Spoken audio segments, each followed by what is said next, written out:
I remember the first time I saw one of the posters created in the style of FDR's New Deal Work Progress Administration, or WPA. My family and I were visiting Mammoth Cave National Park not far from our then home near Kentucky and Tennessee border. We had taken a day trip to the park and did one of the brief self-guided tours into the cave. The poster with striking orange, greens, and yellows sat in the gift shop like a link to visitors who came to the park in a bygone era. I immediately bought it.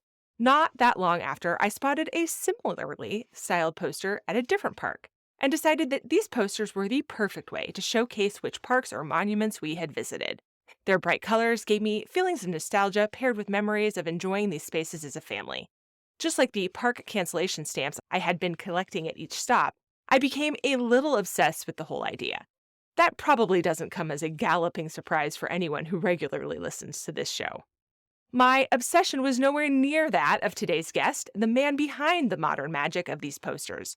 Doug Leen, aka Ranger Doug, stumbled his way into the WPA poster chase in the early 1970s while working as a seasonal ranger at Jenny Lake in the Grand Tetons. There, he found a dusty old WPA poster inviting visitors to visit the Jenny Lake Ranger. As we'll hear today, that find sparked a lifetime of hunting for and reproducing a collection of posters created in this series during the 1930s, paired with creating new posters for other parks, like the one I found for Mammoth Cave. As a longtime fan of Ranger Doug, I am delighted to introduce you to him today while we chat about the exciting treasure hunt for the WPA's park posters, while preserving and connecting through art with park enthusiasts of the past is important, and how we can work together to preserve the pieces of history on and through our public lands. Ranger Doug, welcome to Humans Outside. Thank you. Nice to be here. Oh, I am so excited to talk to you today. As I mentioned, I am a longtime fan and collector. I know you get that a lot. You get a lot of emails that say that, you told me. But man, what a delight to get to talk to you today.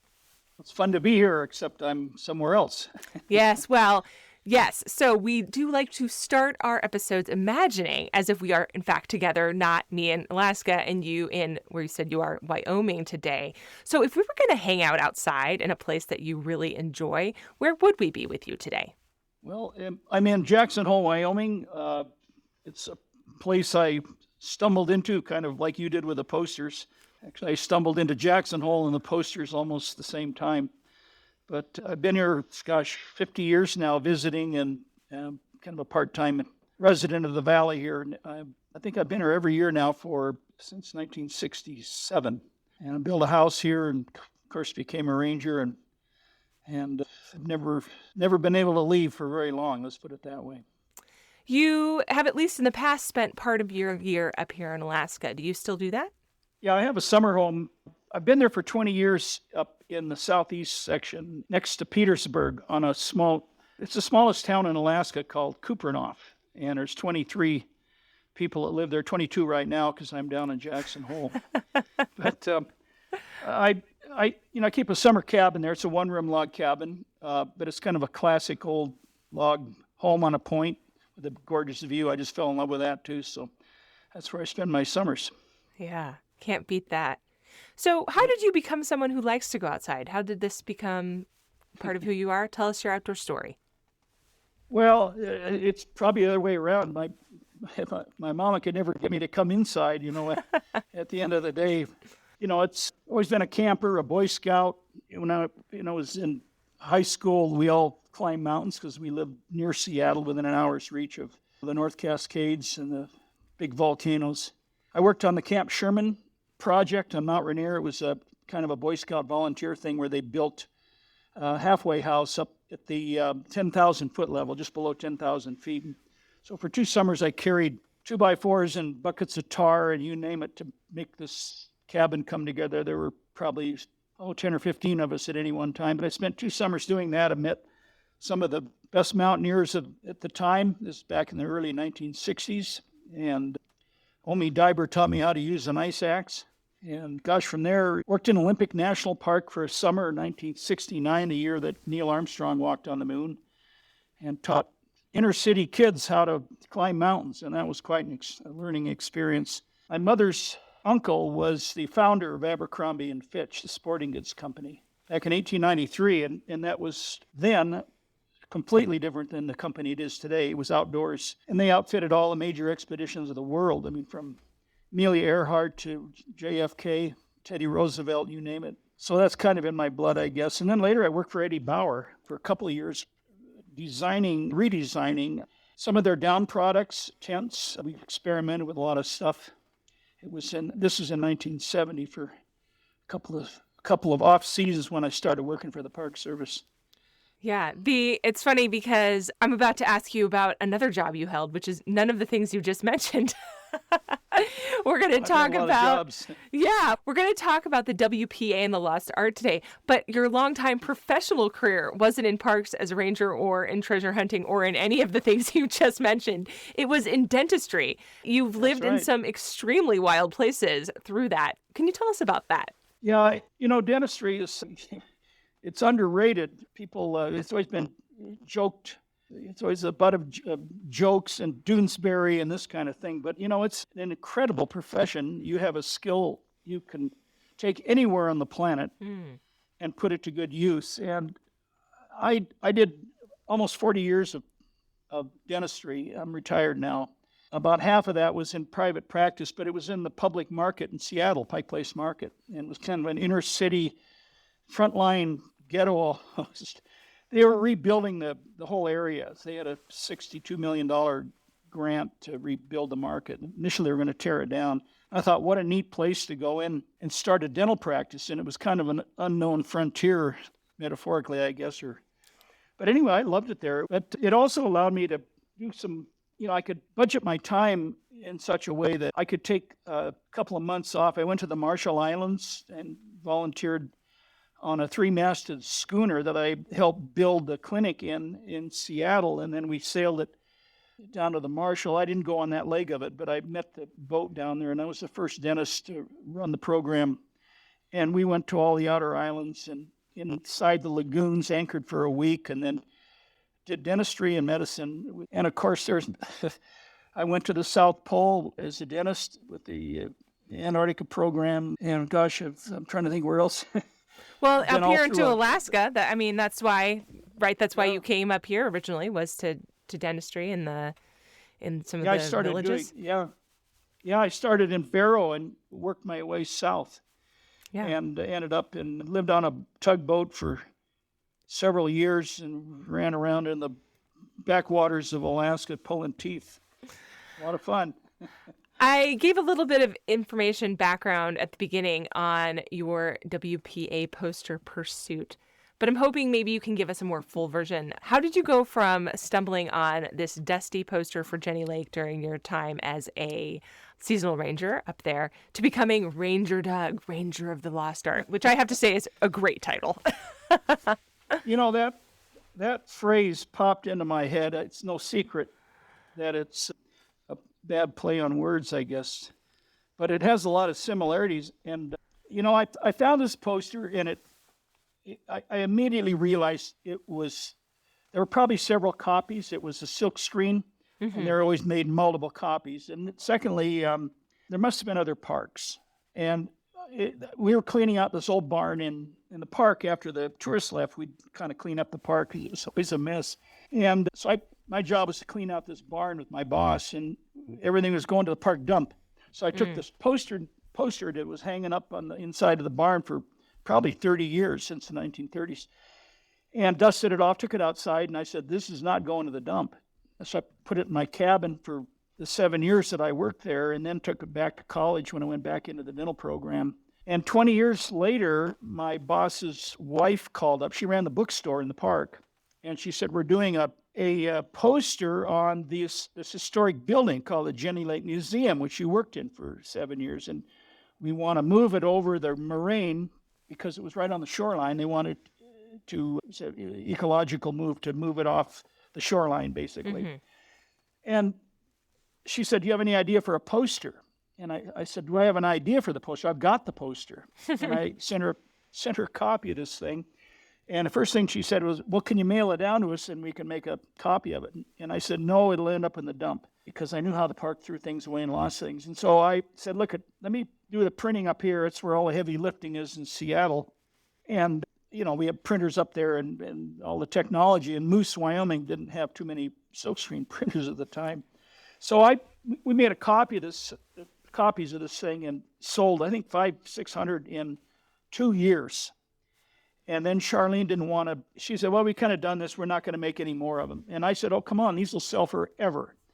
I mean, they're beautiful pieces of work. And I said, why don't I make up a Yellowstone one that looks like this same period? And we'll sell the two together because Teton Park and Yellowstone Park are joined. So she kind of acquiesced, and I started snooping around and couldn't find anything. I called the Library of Congress, and finally I made up my own print, hired an artist, and we sat down together and made up an old-timey 1930 print with Yellowstone, the geyser. And then before I printed it, I thought I'd better make one more look.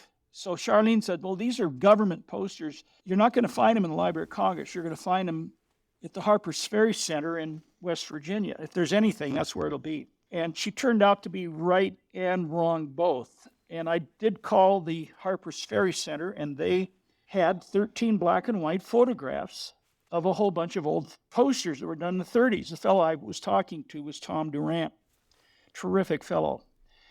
And I said, Tom, is there one in these negatives? Do you have a picture of the Grand Teton Park? And he said, yeah. And I said, read what it says on the poster. And he says, it says, meet the Ranger Naturalist at Jenny Lake Museum. So that was the holy grail I'd been looking for. So now I had 13 black and white photos, and I had one original. And so it was a template I used. And coincidentally, in Seattle, I had a patient who was the Northwest Regional Director. And I went to Chuck, who's Odegaard was his name, and I said, can you get these negatives out to Seattle through your archival system? So they sent out two copies, a high density and a low density copy. And from those, I spent 5 years screening, taking apart these black and white photos, one screen at a time. It took me 5 years. I hired artists to do it. Mike Dupill in Seattle was the chief fellow. But basically, from those black and white negatives, I restored the original historic set. There was only 14 prints that were made. There were 35,000 designs made by WPA artists over 8 years, but only 14 of those 35,000 were National Park. And they made 2 million prints, about 50 copies each. And why only 50 copies? Because they were printing on silk. And silk, like silk stockings, got runs in them, and they're not durable. Today we can make thousands of copies because we have nylons and other ballistic nylon type stuff. But anyway, that's the story of how I got started making posters. Yeah, and those were at the time distributed to advertise the park to Depression-era folks who weren't traveling because of the Depression, and the government thought that it would be a good idea to get outside. Sounds familiar. Yep. Yeah, and I read in your excellent tabletop book on this that these were typically hung, on bathrooms or just in disposable places. So it's not a terrible surprise that they were then ripped down and chucked out with the trash because they saw their use, and that was that. No, they were very ephemeral. They were never for sale. They were only to entice people to get out of their houses, get in their cars, drive to the parks, and get out into nature. They were 14 parks, 1,400 prints, we assume. Only 40 survive today. 2 of these parks, Great Smoky Mountains and Wind Cave National Park, there are no surviving posters, only these black and white photos that I worked from. And you have spent quite a bit of time hunting these down and sleuthing for the originals to really come to this conclusion. Oh, yeah. I've spent literally, after Charlene's phone call, once I started recoloring them, what happened was I had to make up my own colors. And so this was the unknown. And what colors do you use? And the screens, we had to be, all these grayscales. Well, is the sky and the lake the same blue, or is it a different color, So anyway, I made guesses. Some of them were good, and some of them were not so good. But I printed these things, and then the internet came along, and it's the great equalizer. And people that found these original prints started calling me. I never found the prints by going out and searching for them. The prints always found me through the internet. So people would call and say, hey, I've got a print, but it's a different color. What's going on here? And the first ones to show up were Mount Rainier. There were 6 of them. 6 Mount Rainiers Well, actually, there were two Mount Rainiers, and this fellow brought them over, and they were, of course, different colors. They're on hardboard. They looked just like the Jenny Lake print and size and everything.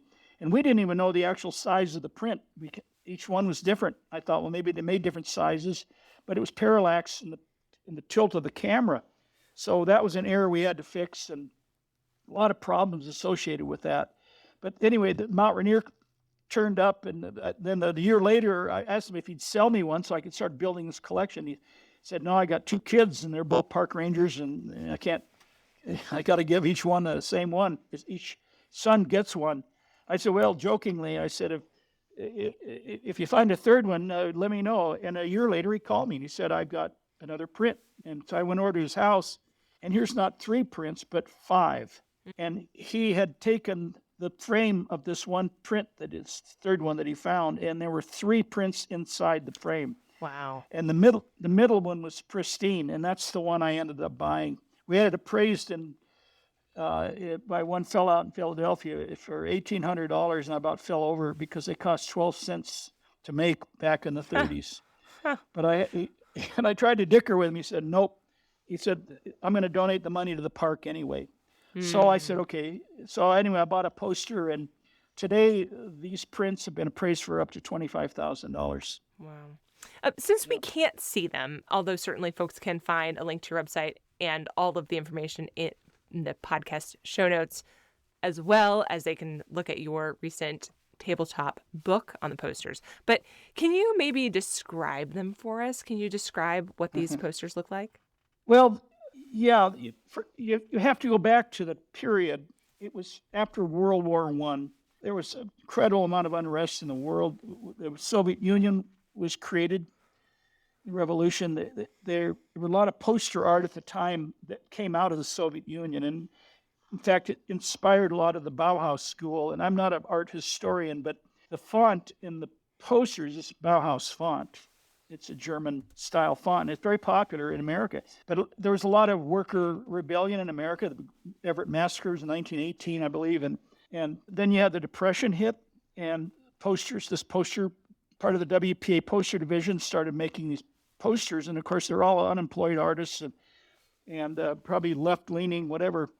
But they adopted the styles at the time from this Bauhaus school. And so the other thing to consider is that these prints are essentially a stacked set of stencils. There's another tongue twister for you, but there was no gradation in the color between one block and the next. So they're very blocky in color, very bold. They tend to use more subdued colors. I've tended to go more bright with the modern ones that we're doing now with new parks. That's a trend that we've found very successful in making these posters. But, they're very unique. And prior to 1987, which is when Chris DeNoon and Henry Viscero wrote a book called Posters of the WPA. And I went out and bought that book, and they found 1,700 prints that were rumored to be stored in a library in Maryland. And they went up in this tour to the building, and these crates pried them open. It's like King Tut's tomb. And they found 1,700 posters, only 400 known before that. So everybody in this country had forgotten about it. The Library of Congress, I think they had 3 or 4 in their collection. They didn't have very many, or they didn't know what they were. I mean, it's that amazing. So after Chris DeNoon's book in 1987, this began this renaissance. And I went out and bought the book, of course, and it's still in print then, and realized, and I called Chris DeNoon up, and I was going to start printing these black and white photos. And I thought, well, maybe if he's got some originals in these 1,700, he could trump my case. He could start printing these too, and I wanted to print them real bad because I was a park ranger. So I called Chris DeNoon up, and I said, hey, I got a WPA poster that I haven't seen in your book. I said, I think it's WPA. And he said, what's the subject? And I said, it's a national park. And he said, well, the WPA didn't make any national park posters. So even Chris DeNoon did not know the extent of the WPA's reach out to public agencies, in this case, the National Park Service itself. Nobody knew these things were there. And so I realized I'm going to spend whatever time it takes to find the rest of these prints. And the bigger scope is that 2 million prints were made in these 8 years, and only 2,000 have ever been found. That's 1/10 of 1%. So that, if you flip the inverse of that, 99.9% of the public poster art that WPA made is gone forever, lost forever. So that's what prompted me to, I got to collect these. I got to find these national park prints. Yeah. I described in the introduction the sort of wonder and connection I felt when I saw the Mammoth Cave poster in the gift shop. Do you hear that from other people who become collectors? And what is it about these that sparks that, do you think? Why do people like them? Well, you have to ask them. I like them. You know, I sat in bookstores in the parks and I've watched people shop. And it's good. It's a good lesson to learn. I'm a dentist, and probably not good marketing people anyway. But but I watch people how they shop, and they need to understand the history of these. But nobody kind of knows what the New Deal is, and all this alphabet soup of public agencies, the WPA, PWAP, the CCC, which started out as the ECW. I mean, who can keep all this stuff straight anyway? But anyway, once people understand the history of what the New Deal did, they built Hoover Dam, they built the Department of the Interior building, and they made posters. Once they understand that this is a unique set, that other parks were made, they start collecting them, and they want to visit these parks. I produce 60 park silkscreen prints in the same exact style. They're contemporary. 14 are the originals. But people will now call me up, when is the next print coming out? That's the park I want to go to. And people literally shop the parks as we print posters. And, you know, back in the bookstore for a minute, people will come in the door and they'll walk over to the desk and say, where's Ranger Doug's print? And a lot of other people are making these now for this reason, of course. But we're the only ones in national park bookstores. Right. And we're the only ones that are silk screening. Everybody else is printing on these on-demand printers, and it's not a high-quality print. Yeah. Your books or notes, I noticed that you haven't personally been to all the parks you printed. Like Mammoth Cave. You hadn't been to Mammoth Cave when the book was printed, and I thought that was funny because that's the one that I liked the most. That's one of the few I have not been to. I try to visit every park. Why is preserving this connection with public land visitors and caretakers of the past important? Why is this an important part of the posters and of what you do? Well, I mean, I think, you know, these posters are historic. And, you know, the National Park Service, when they first were formed, didn't anticipate a depression, of course. You know, they wanted to build a unified system. In 1916, all the parks came together under one roof, so to speak, and standardized uniforms and all this kind of thing. And they, of course, then when the Depression hit, they got money from the government finally. There were senators back in the 20s said not 1 cent for scenery. It's in Doug Brinkley's book. Doug wrote my foreword. And I'll never forget that. It's like, what the heck? It's probably a little too mild, but you know, these posters, unfortunately, were terminated because of the war. There were only 14 made.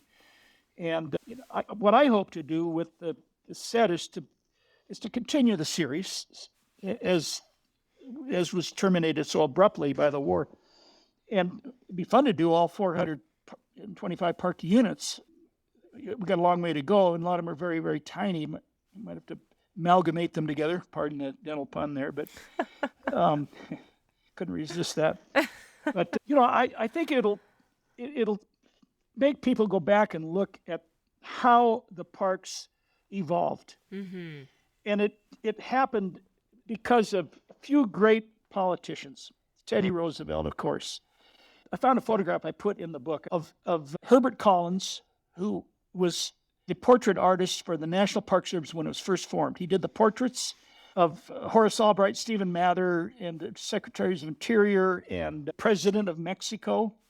He painted the murals at Tumacacri in the southwest at Grand Teton, painted the teepee village in the Kohler Bay Museum today. They painted the mythology of Devil's Tower, the bear scratching the rock to make it the columns look. It's an Indian legend. He painted that. And here he is standing on the steps with Fridtjof Fryxell, who was first park ranger in Grand Teton.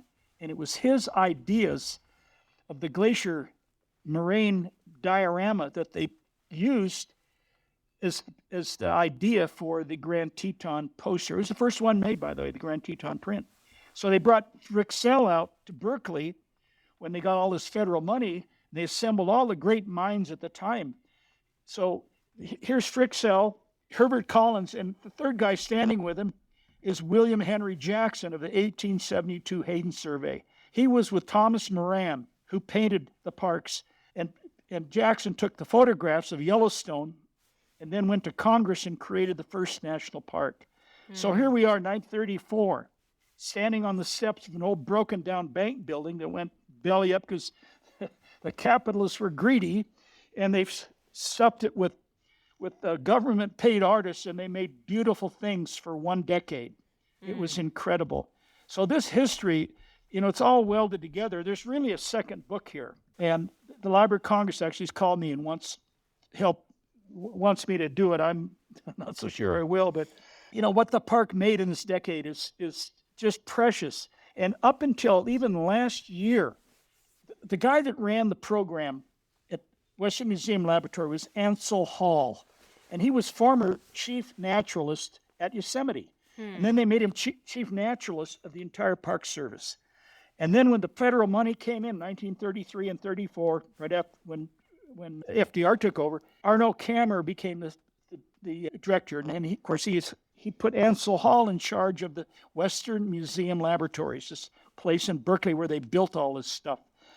And it was Hall that built maps up in Yosemite in his tenure there a decade before that. And all these maps were thrown away last year. And I called the park up, and I was there to get them. And they're now stored. They're in an Air Force hangar in Merced, California. And I'm trying to, like the posters, which are simple, these maps, one of them's 40 feet long, comes in 16 sections. Yeah, 16 sections. So these maps, it's the next book, if you will. And the dioramas, where did they go? The Teton diorama took 3 years to build. Actually, it took 5 years to build, but they worked on it for 3 years. A guy named Lorenzo Moffett drove a Model T Ford 1,000 miles out to the Tetons, skied 18 miles to measure the spot, took some photographs, and then went back and they built the diorama, delivered it, and in 1973 it was cut in half with a chainsaw and taken to the park dump. I wasn't there to save it. What is the best way for people to continue to help really preserve this kind of history, other than watching their attics and whatnot for the two missing posters, which I know you're still hoping to find? But more broadly, what is the best way for people to preserve this stuff, to really be advocating for that? Well, first they have to visit parks. I mean, they have to know they have to know what's out there, and many people never get out of the cities. These kids that I taught in Olympic Park back in 1969, these inner city kids, none of them had ever been to a national park. So we have to get into our parks. 2 is we have to vote. We have to vote for people, and we have to vote for the people that are going to support our public lands. And there's a huge schism today between people that think they can kind of walk anywhere they want on land without any regulation. It's not true. I mean, these lands are purchased with public funds and for public use. And we look at Alaska. I mean, 60-70% of Alaska is still owned by the federal government. So what? Do the 750 people that live there today get to run rampant over these lands? No. We do have regulations, and we have stipulations about what lands are for what purpose, and it's doled out, I think, fairly. But we need to educate our legislators. And I'm going to be going to Washington, D.C. in about a month, and I'm going to be meeting with people in the Interior Department. I'm going to be meeting with some congressmen, and I'm going to demand that they fund our national parks fully. I was last in Washington, D.C. I met with Secretary Zinke, and we had a very good talk. And we talked about the $70 carload thing, and he wanted to charge the public $70 a car to get into their national parks. I said, you can't do that. And he said, why not? And he said, Disneyland's $125 or something, ridiculous amount. And I said, because the people already own these parks. They're our parks. And it is America's best idea, Wallace Stegner, borrowed by Ken Burns, and now you hear it today. But, the public lands are owned by the public, pure and simple. But anyway, we need to fund our parks. And I personally think we should be developing our our national parks to their best and get people out into them. Yeah. Doug, thank you so much for joining us today. If we were going to walk out of this conversation with you, maybe recollecting a favorite moment you have outside, maybe in one of these parks, maybe on one of your adventures, can you describe a moment outside for us that you really enjoyed as we leave this conversation? Well, oh boy. The one place I think that is most memorable or unique is Antarctica. And I was fortunately, because I was a park ranger, I applied to be a guide to the historic huts in Antarctica. There's, I think, 5 or 6 in the McMurdo Sound area, but 3 principal ones. And I was a guide for this Scott's hut at Cape Evans. And I'd walk out, you drive about 15, 20 miles north of McMurdo on the ice in a big, huge, ugly truck. And it's full of people, like a bus, like a Soviet bus with the 10-foot high tires or something. But we'd get out and walk across, and I'd sit up on the ridge above this cabin. And here's a little tiny cabin. You're looking out over at Cape Royds, which is where Shackleton's hut is, at 6, 7 miles away. And you look at the immensity of this continent you're sitting on, and it's frozen, just incredible. And right to your right, if you're looking down at the hut from this ridge, is Mount Erebus. It's the only continuing erupting volcano in the world, and it's spewing out volcanic ash and other stuff just constantly. And you look out at this vast continent, which is 1,000+ miles across, thousands. And these men 100 years ago, you contemplate these men 100 years ago coming here in a boat. And it was a steam-powered boat, but it had sail. They sailed in, bouncing around off icebergs. And you just imagine what these people were thinking. And what are they crazy or are we crazy? Here we are a century later, in our down coats and our big fancy automobiles and this kind of thing. But to sit up on this ridge and overlook the Shackleton's hut and imagine what went on for years. The heroic age of discovery in Antarctica is just incredible. And that probably is my most memorable outdoor experience. Well, Ranger Doug, thank you so much for joining us today on Humans Outside. It's been a pleasure to talk to you, hear about this history, hear about the art. Folks can find your book, your tabletop book, on your website, which we will link in the show notes. And it is a beautiful collection of all of the posters and really wonderful storytelling around each of them and the art itself and the park history. So thank you so much for joining us today. Well, thank you very much for having me.